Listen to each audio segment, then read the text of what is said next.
फूल खिल के झड़ जाए कोई बात नहीं, सुंदर घटना है, पर कली को ही मसल दिया जाए तो, और उसमें कली का ही सहयोग हो, कली की ही हामी हो तो कि हाँ मसल दो मुझे। उसे पता है अच्छे से जैसा जीवन वो जी रही है, जो कदम वो उठा रही है उसमें मसल दी जाएगी, पर फिर भी वो कदम उठाए तो इसको भ्रूण हत्या नहीं कहेंगे आप।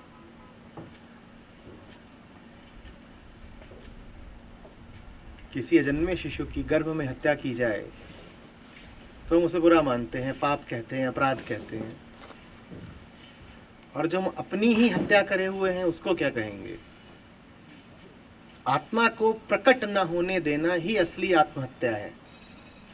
आप जो हैं आत्मा, उसको अभिव्यक्त न होने देना ही तो आत्महत्या है।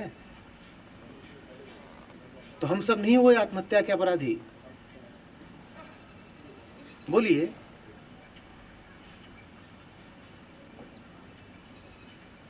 ये नहीं कहलाएगी सुसाइडल लाइफ। आपको पक्का है, पूर्ण विश्वास कि जैसे आप हैं ऐसा ही होने को पैदा हुए थे।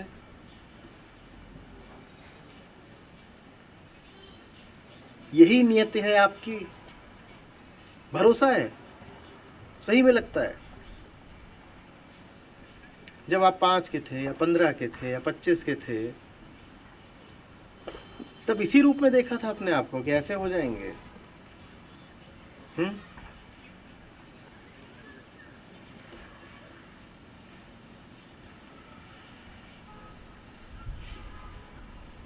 उस भिखारी की कहानी सुनी है ना? एक ही जगह पे बैठा रहता था हमेशा और भीख मांगे। दशकों तक एक ही जगह पे बैठे बैठे भीख मांगी उसने, वो जगह ही उसकी बन गई थी। सुनी है आपने? मैं भी कई बार कह चुका हूँ। बड़ी दर्दनाक है, इसीलिए भूलती नहीं। जब वो मर गया और वहाँ से उसका टाट पत्थर चीथड़े हटाए गए तो वहाँ गड्ढा सा मिला, वो उसी पे बैठा हुआ था।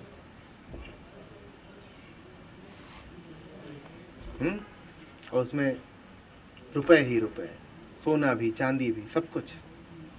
इतना जोड़े बैठा था वो, इतना जोड़े बैठा था, और उसके ऊपर कैसा कैसा भिखारी। होगा तुम्हारे पास बहुत कुछ, जीवन तो भिखारियों सा ही बीता ना। होगी अकूत संपदा, जिए तो चीथड़ों में ही ना। मत बताओ कि तुम में पोटेंशियल कितना है, तुम्हारी संभावना से कुछ नहीं होता। दिखाओ कि जीवन कैसा है। ये मत बताओ तुम क्या कर सकते थे, तुम में कितना दम है, ये बताओ कर क्या रहे हो, जी कैसे रहे हो। ये 4 दिन उपलब्ध हुए हैं, आज दूसरा दिन है। वापस आप अपने ढर्रों में लौट जाएं, उससे पहले किसी दूसरी तरह के जीवन का स्वाद चख लें। स्वतंत्रता का क्या मतलब है? एक ही स्वतंत्रता होती है, असली होने की, और कोई स्वतंत्रता नहीं है। बाकी सब बंधन है, गुलामी है।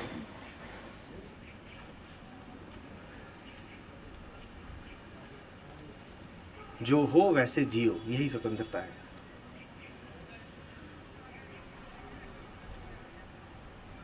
बाकी सब फरेब, झूठ, आवरण। जब हम अकेले होते हैं तो ऐसा कर सकते हैं, लेकिन परिवार में सबके साथ ऐसा हो नहीं सकता ना। सबके लिए समर्पण और सबके लिए हर चीज़ सोचकर ही जी जाती है ना। दो हैं जो उड़ना भूल गए हैं, और आप बता रहे हैं कि उनको समर्पित होकर आप भी नहीं उड़ रहे। इससे ज्यादा बुरा आप और क्या करेंगे अपनों के साथ? जिन्हें हम अपना कहते हैं और दावा करते हैं कि उनके प्रति हम में समर्पण का भाव है, हमसे ज्यादा उन्हें कष्ट और चोट किसी ने नहीं पहुंचाया होता।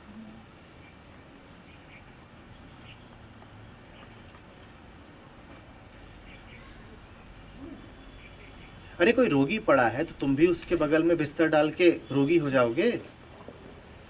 ये तुम्हारा समर्पण है।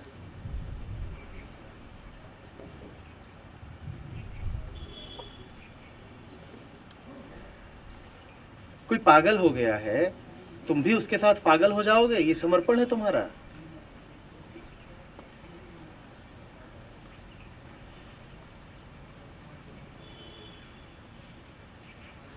कोई बहक गया है, तुम भी उसके साथ बहकोगे? ये समर्पण है? तुम्हारा स्वास्थ्य ही उसे याद दिलाएगा कि स्वास्थ्य क्या होता है। जो चलना भूल गया हो, तुम्हारी चाल उसे याद दिलाएगी कि उसे भी चलना है।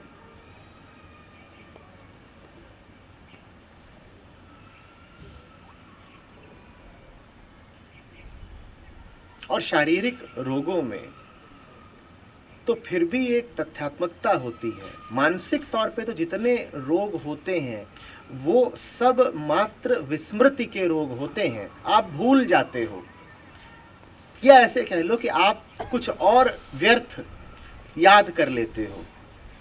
तो उन रोगों का तो वास्तव में कोई इलाज भी नहीं करना है, बस दिखा देना है, जाहिर कर देना है कि तुम कुछ भूले हुए हो दोस्त। क्या भूला हुआ हूं मैं, ये देखो, और फैलाओ पंख और उड़ जाओ। उसे याद आ जाएगा, उसे भी उड़ना है।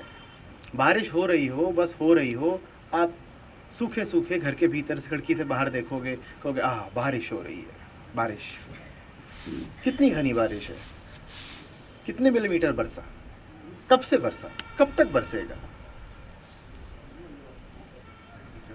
पानी शुद्ध है कि नहीं, इसी ड्रेन तो नहीं। आप ये सब विचार करोगे और दो चार बच्चे बाहर लोटपोट होना शुरू कर दें पानी में, कीचड़ में, और कूदना शुरू कर दें, आपको कुछ और याद आ जाएगा। आप कहोगे ये मैं क्या पढ़े लिखे विचारों में उलझ गया था। चलो बाहर।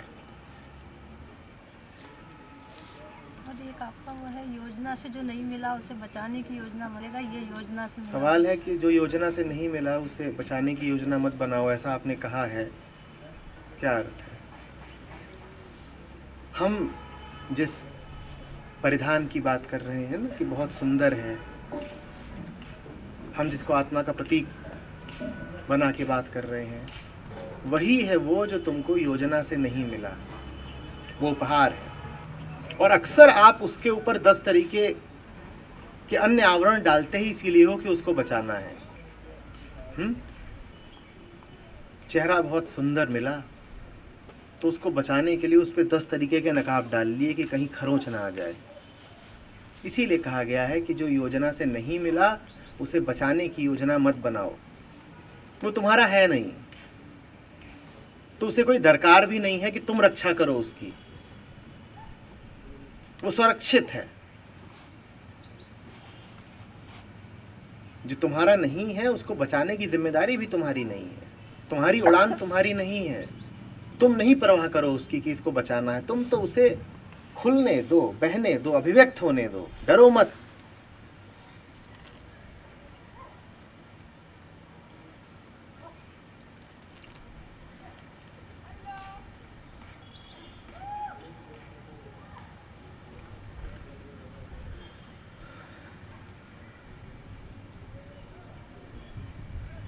तुमने पकड़ रखा है बहुत कुछ और उसमें पूरा पूरा योगदान है तुम्हारा, वो योगदान छोड़ो। और छोड़ना कोई नया कर्म नहीं होता, छोड़ने का अर्थ ही होता है अपने कर्म की मूर्खता और विफलता दोनों को देख लेना। फालतू ही करे जा रहा हूं, छोड़ो ना।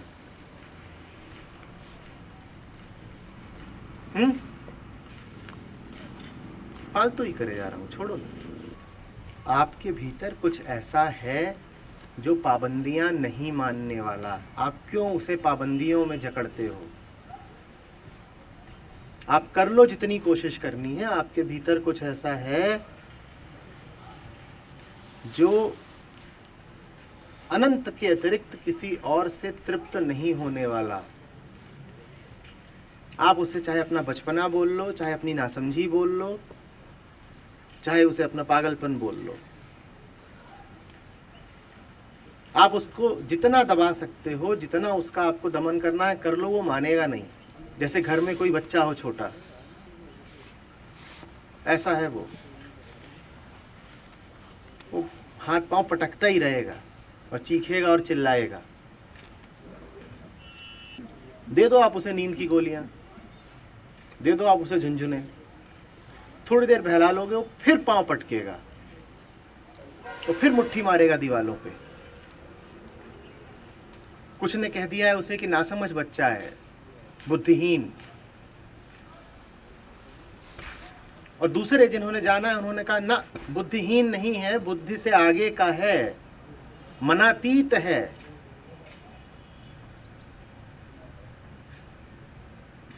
उसकी बातें बुद्धि के पल्ले नहीं पड़ेंगी। इसीलिए ऐसा लगता है जैसे निर्बुद्धि हो। निर्बुद्धि नहीं है, सामान्य बुद्धि भी नहीं है, पराबुद्धि है।